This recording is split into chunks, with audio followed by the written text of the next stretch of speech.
আমরা দ্বাদশ শ্রেণীর accounting for share capital share মূলধনের হিসাব নিকাশকরণ এই অংশের কিছু আলোচনায় আমরা এলাম। এখন অ্যাকাউন্টিং ফর শেয়ার ক্যাপিটাল কার না, জয়েন্ট স্টক কোম্পানি বলে একটি কথা হয়, যৌথ মূলধনী কোম্পানি। ভারতীয় কোম্পানি আইনের 1956, পরবর্তীকালে 2013 অনুসারে আমরা কোম্পানিকে বলি। কোম্পানি শব্দটা দুটো ল্যাটিন শব্দের সমাহার।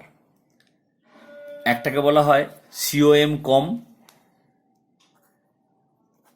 আর একটা হচ্ছে পেন্স।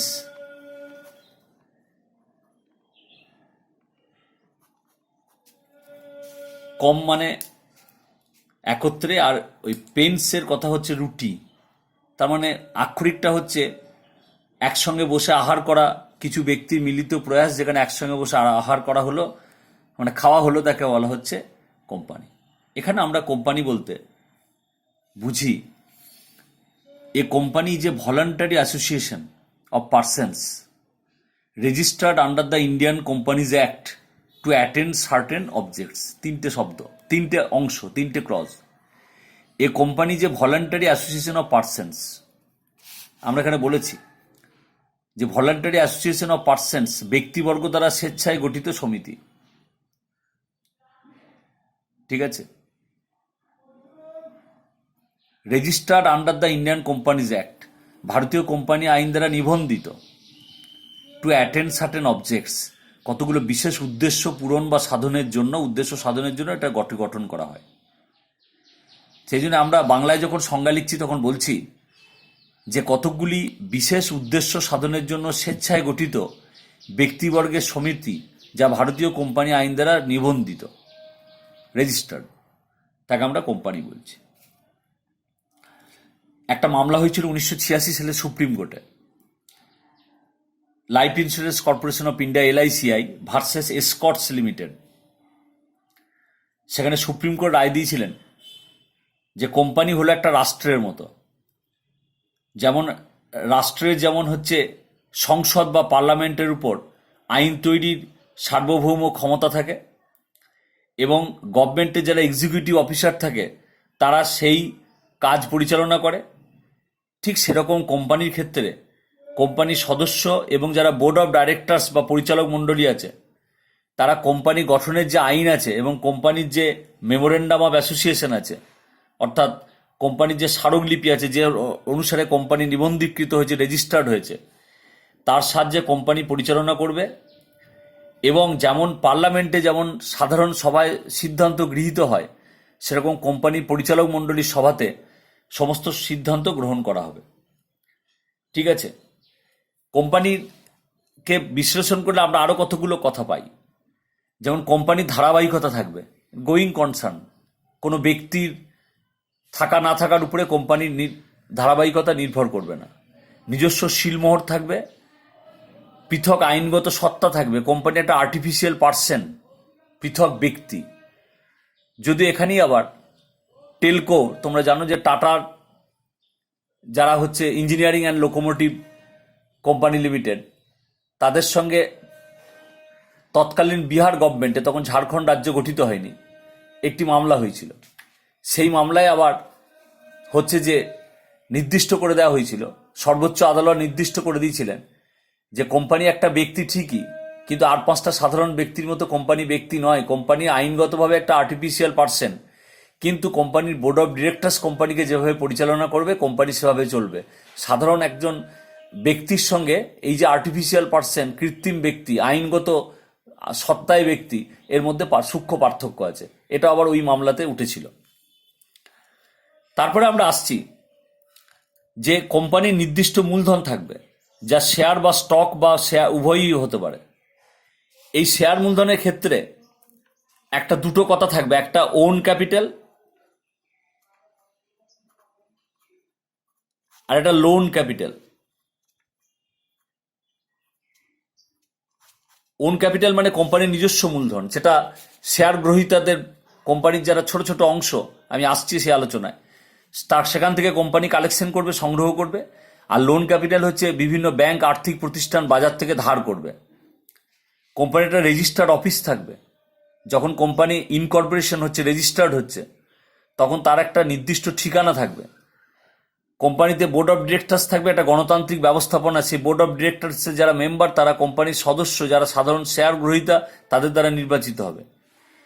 কোম্পানির নামের সঙ্গে লিমিটেড কথাটা থাকে, এলটিডি, লিমিটেড লায়াবিলিটি, সীমিত দায়। এই সীমিত দায় কি, এটা আবার ভাগ আছে, আমি সে আলোচনায় পরে আসছি। আর শেয়ার ট্রান্সফার করা যাবে, হস্তান্তর করা যাবে। এগুলো হচ্ছে কোম্পানির, আমরা সংজ্ঞা বিশ্লেষণ করে এই কোম্পানির এই বৈশিষ্ট্যগুলো আমরা পেতে পারি। ঠিক আছে, আরো কতগুলো কথা আমরা পেতে পারি। কোম্পানির ফান্ডামেন্টাল রাইট, মৌলিক অধিকার।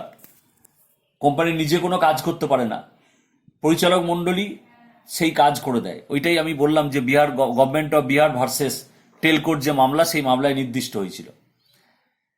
এবার আমরা আসব যে তোমার কোম্পানির শ্রেণী বিভাগে আসব।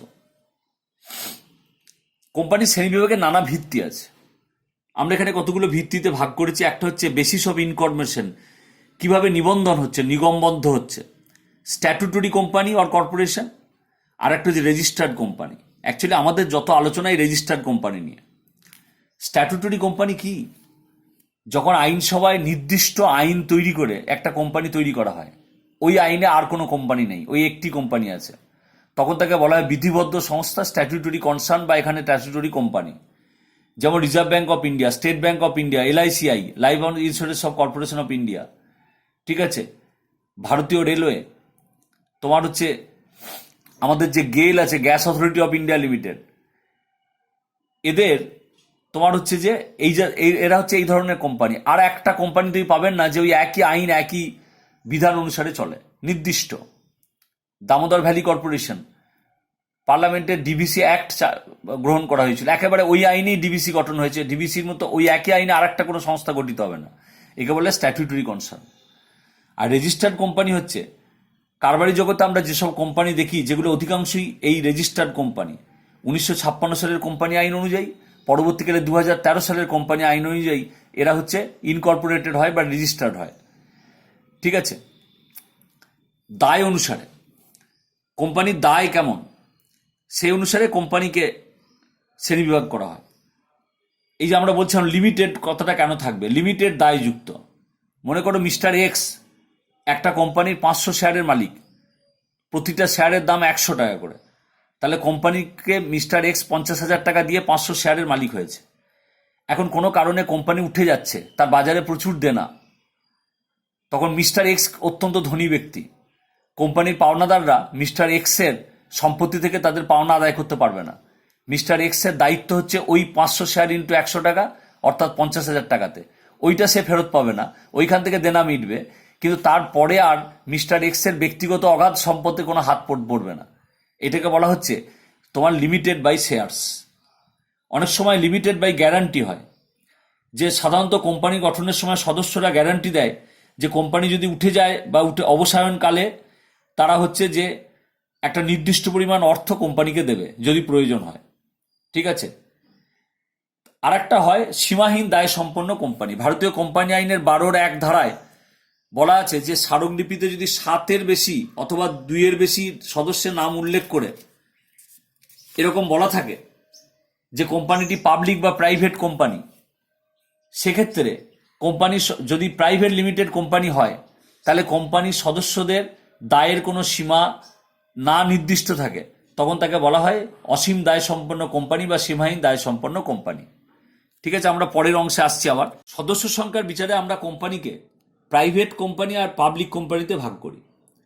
2000 সালে যে ভারতীয় কোম্পানি আইনের সংশোধন হয়, এটা তোমরা জেনে রাখবে, যে কোনো আইনের বেসিসটা হচ্ছে একটা সালে, তারপর প্রতিনিয়ত তার হয়, অ্যামেন্ডমেন্ট হয়, সংশোধন হয়। 3(1)(3) ধারাতে বলা আছে ন্যূনতম 1 লক্ষ টাকা মূলধন অথবা তার থেকে বেশি প্রস্তাবিত যদি পেড আপ ক্যাপিটাল হয়, তাকে প্রাইভেট কোম্পানি বলে। তো এই প্রাইভেট কোম্পানির কমপক্ষে সদস্য সংখ্যা হবে 2 জন, আর সর্বোচ্চ হবে তোমার 50 জন। এগুলো অবজেক্টিভ প্রশ্ন। প্রাইভেট লিমিটেড কোম্পানির ক্ষেত্রে সর্বনিম্ন সদস্য সংখ্যা হবে 2 জন, আর সর্বোচ্চ সদস্য সংখ্যা হবে 50 জন। আর ব্যাংকিং কোম্পানির ক্ষেত্রে সর্বোচ্চ হবে 20 জন, সর্বনিম্ন 2, সর্বোচ্চ 20। ঠিক আছে, এরা কোম্পানি জনসাধারণের কাছ থেকে শেয়ার বা ডিবেঞ্চার বিলির মাধ্যমে অর্থ সংগ্রহ করতে পারবে না। কেবলমাত্র কোম্পানি তার সদস্য, বোর্ড অফ ডিরেক্টরস, তার আত্মীয় স্বজন ব্যতি রেখে অন্য কোনো ব্যক্তির কাছ থেকে কোনো ডিপোজিট গ্রহণ করতে পারবে না। এগুলো গেল প্রাইভেট লিমিটেড কোম্পানি। আর সার্বজনিক বা পাবলিক কোম্পানি 2000 সালে সংশোধিত আইনের 3(1/4) ধারায় যা প্রাইভেট লিমিটেড কোম্পানি নয় তা সবই পাবলিক কোম্পানি, যার কমপক্ষে সদস্য সংখ্যা হবে 7 আর সর্বোচ্চ সদস্য সংখ্যা 50-এর বেশি হবে। ন্যূনতম মূলধনের পরিমাণ হবে 5 লক্ষ টাকা বা তার বেশি। ঠিক আছে, যে প্রাইভেট কোম্পানি কোনো পাবলিক কোম্পানির অধীনস্থ কোম্পানি হিসেবে বিবেচিত, তোমার হচ্ছে যে কোনো পাবলিক কোম্পানির অধীনস্থ কোম্পানি হিসেবে বিবেচিত হলেও কিছু আইনের কিছু ধারা অনুসারে প্রাইভেট লিমিটেড কোম্পানিও এই পাবলিক কোম্পানি হিসেবে ট্রিট হতে পারে। এরপরে আসছে নিয়ন্ত্রণের ভিত্তিতে হোল্ডিং কোম্পানি আর সাবসিডিয়ারি কোম্পানি। ভারতীয় কোম্পানি আইনের 4/4 ধারা অনুসারে একটি কোম্পানিকে হোল্ডিং কোম্পানি বলা হবে যখন তা অন্য কোম্পানির উপর নিয়ন্ত্রণ জারি করবে। তার কতগুলো পদ্ধতি আছে। তারপরে সাবসিডিয়ারি, একটু হায়ার লেভেলে গিয়ে পড়তে হবে holding company, subsidiary company. Subsidiary company হচ্ছে যে কোম্পানি অধীনস্থ কোনো হোল্ডিং কোম্পানির অধীনে কাজ করছে, তাদের বলা হয় সাবসিডিয়ারি কোম্পানি বা অধীনস্থ কোম্পানি। মালিকানার ভিত্তিতে আমরা কোম্পানিকে সরকারি কোম্পানি আইনের 617 নম্বর ধারা অনুসারে সরকারি কোম্পানি তাদেরই আমরা বলবো যে কোম্পানির আদায়কৃত শেয়ার মূলধনের কমপক্ষে 51%, অর্থাৎ 51% বা তার বেশি শেয়ারের মালিক সরকার। সেটা রাজ্য বা কেন্দ্রীয় সরকার হতে পারে, রাজ্য সরকার বা কেন্দ্রীয় সরকার যৌথভাবে হতে পারে। ঠিক আছে, একাধিক রাজ্য সরকার হতে পারে, আবার সরকারি কোম্পানির অধীনস্থ কোনো সরকারি কোম্পানিও হতে পারে।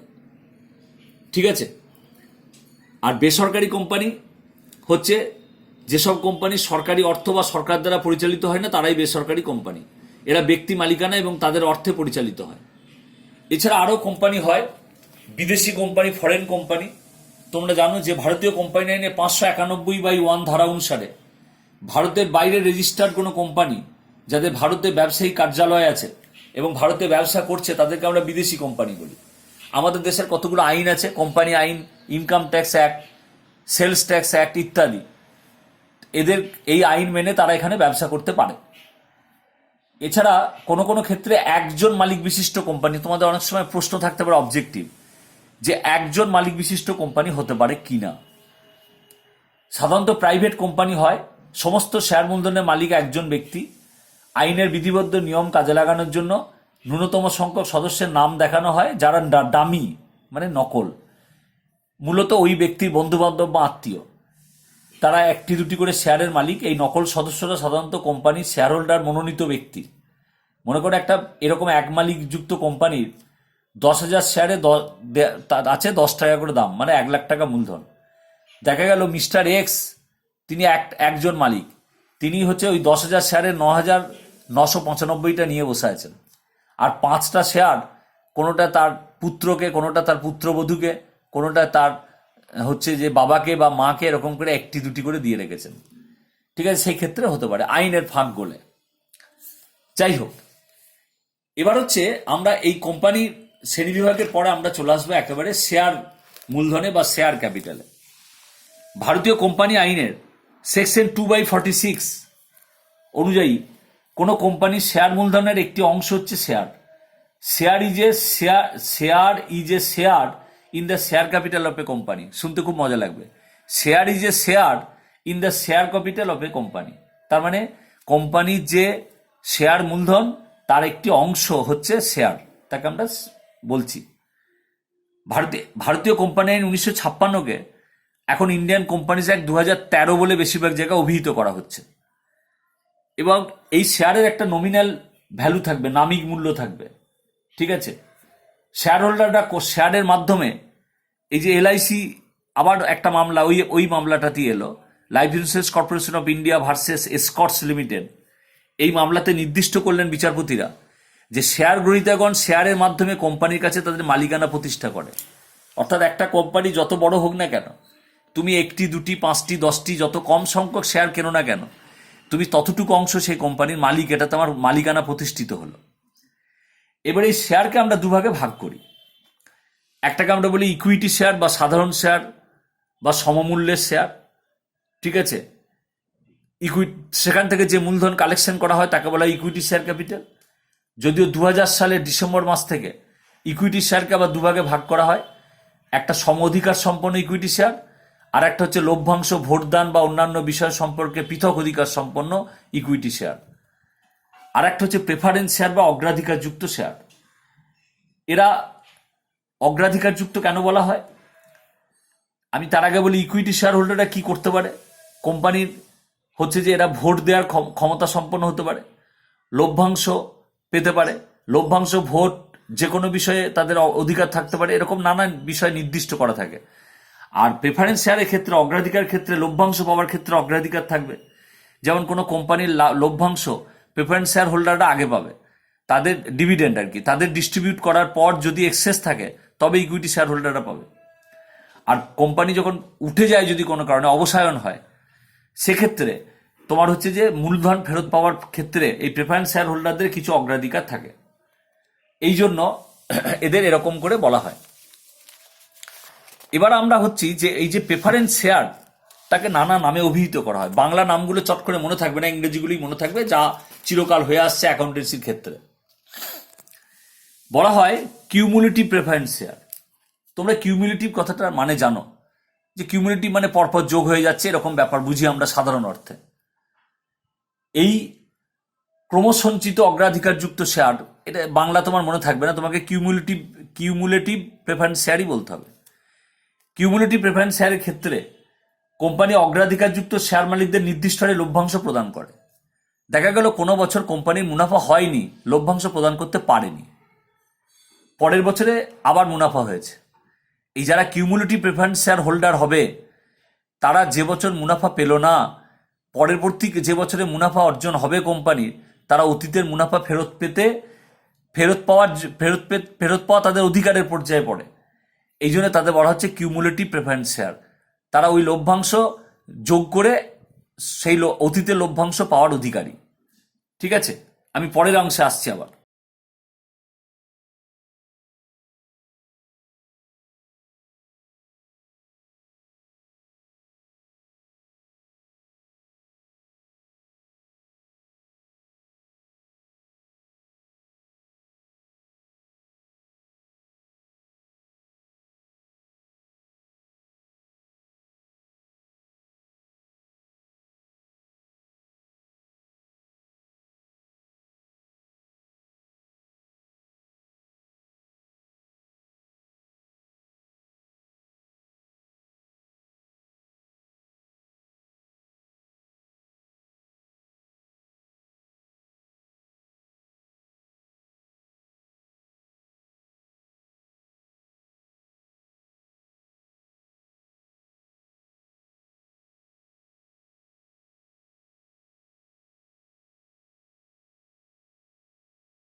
ইকুইটি শেয়ারের ক্ষেত্রে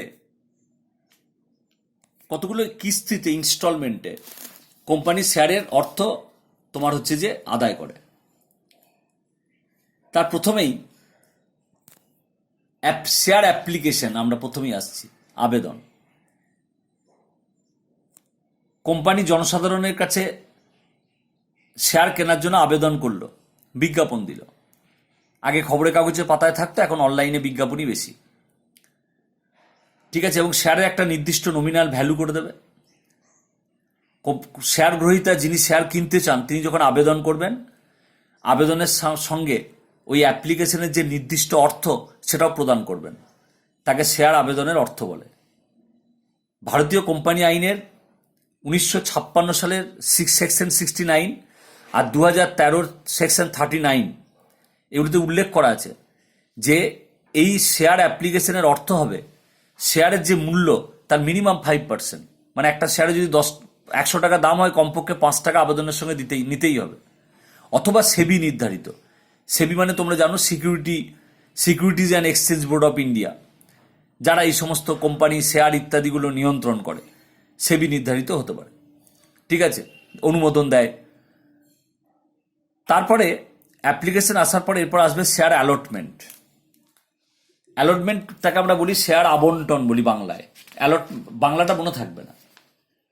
শেয়ার যারা কিনতে ইচ্ছুক তারা আবেদন দিয়েছে কোম্পানির বোর্ড অফ ডিরেক্টরস, পরিচালক মণ্ডলী সেই আবেদনগুলো পরীক্ষা করবে। আবেদনগুলো পরীক্ষা করে তাদের কতগুলো বিষয় করতে হয়। হতে পারে যে যতগুলো শেয়ার তারা ইস্যু করেছিল তার থেকে কম আবেদন এসছে, তখন সেগুলি ইস্যু করবে। দেখা গেল যতগুলো শেয়ার তারা ইস্যু করেছিল ততগুলোই আবেদন এসছে, তাহলে তারা সেগুলো ইস্যু করতে পারে। দেখা গেল যে কোম্পানির যতগুলো শেয়ার তার থেকে ইস্যু করেছে তার থেকে বেশি আবেদন এসছে, হতে পারে কোম্পানির গুডউইল আছে, খুব বেশি আবেদন এসছে, তখন এই আবেদনের সঙ্গে শেয়ারের যতগুলো আবেদন, তখন কোম্পানির শেয়ার হোল্ডারদের ক্ষেত্রে দুটো বিষয় করতে পারে। একটা হচ্ছে কোনো ইন্ডিভিজুয়াল শেয়ার হোল্ডার যত আবেদন করেছে সবটা মঞ্জুর হতে পারে, ঠিক আছে। আর যদি কোম্পানির হাতে ক্ষমতা না থেকে অত্যধিক আবেদন চলে আসে, তখন তাকে হচ্ছে রিজেক্ট করতে হয়, ঠিক আছে, অ্যাপ্লিকেশন রিজেক্ট করতে হয়। সে রিজেক্ট অ্যান্ড রিফান্ডেড হতে পারে। অর্থাৎ আংশিক মঞ্জুর করলো আর বাকিটা মঞ্জুর করলো না।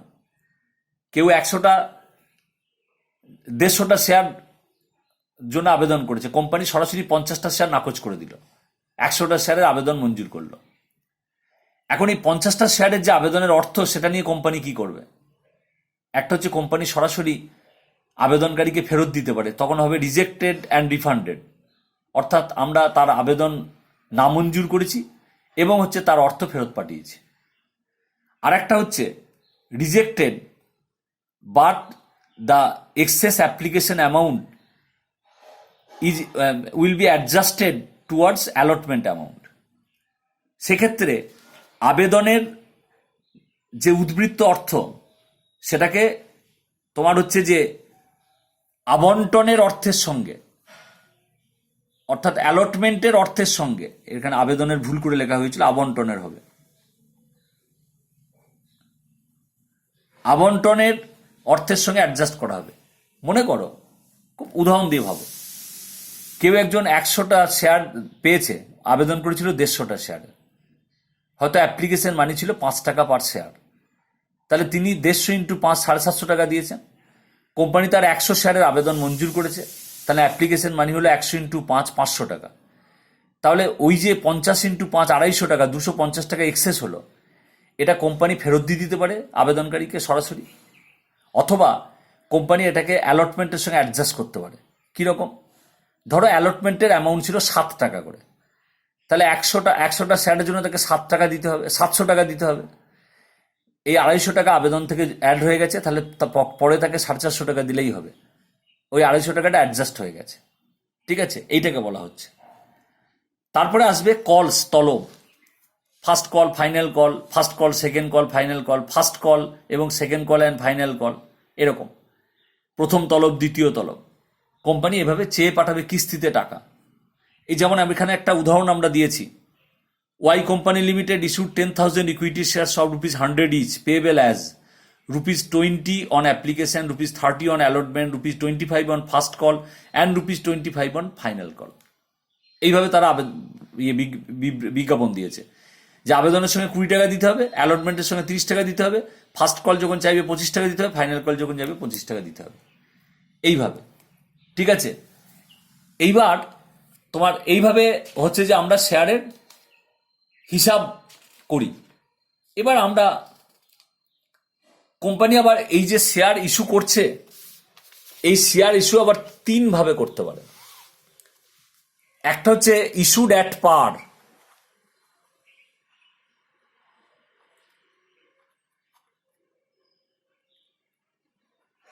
সমহারে বিলি। সেটা কি না, শেয়ারে যে নমিনাল মূল্য আছে যে $10 কি $100, কোম্পানি সেই দামই শেয়ার বিলি করছে, এটাকে বলা হচ্ছে ইস্যুড অ্যাট পার, সমহারে বিলি।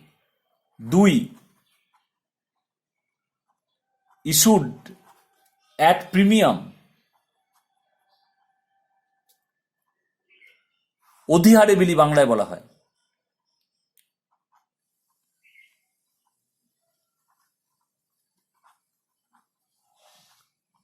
অধিহারে বিলি। Issue of shares at a premium, company share issue করলো অধিহারে, অর্থাৎ কোম্পানি বাজারে মূল্য আছে $100, শেয়ারটা তারা $110 হচ্ছে যে বিলি করছে। ওই যে $10 ওটা হলো শেয়ার প্রিমিয়াম বা সিকিউরিটিজ প্রিমিয়াম অ্যাকাউন্ট বলে আলাদা অ্যাকাউন্টে যাবে। এবং ব্যালেন্স শিটে, আমরা পরে আসবো ব্যালেন্স শিট সম্পর্কে, ব্যালেন্স শিটের লাইবিলিটির দিকে রিজার্ভস অ্যান্ড সারপ্লাস নামে উপবিভাগ থাকবে, সেখানে সিকিউরিটিজ প্রিমিয়াম অ্যাকাউন্ট বা শেয়ার প্রিমিয়াম অ্যাকাউন্ট বলে আসবে। ঠিক আছে, কোম্পানি এই শেয়ার প্রিমিয়াম কোম্পানির কাছে একটা রিজার্ভ ক্যাপিটাল হিসেবে রয়ে যায়, সংরক্ষিত মূলধন হিসেবে। ঠিক আছে, আর একটা হচ্ছে issue of shares at a discount.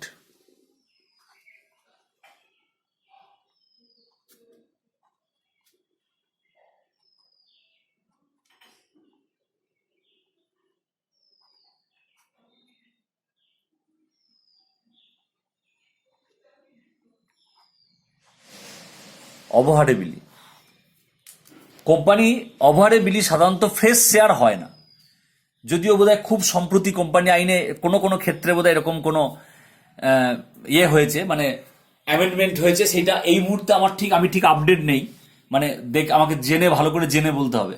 কিন্তু আগে ছিল কোম্পানি আইনের সেকশন 79 অনুসারে যে কোম্পানি বিলি করতে পারে কতগুলো শর্ত। ঠিক আছে, কতগুলো শর্ত আছে। ঠিক আছে, এবার সাধারণভাবে কোম্পানি ফরফিটেড, বাজেয়াপ্ত শেয়ার, যারা শেয়ারের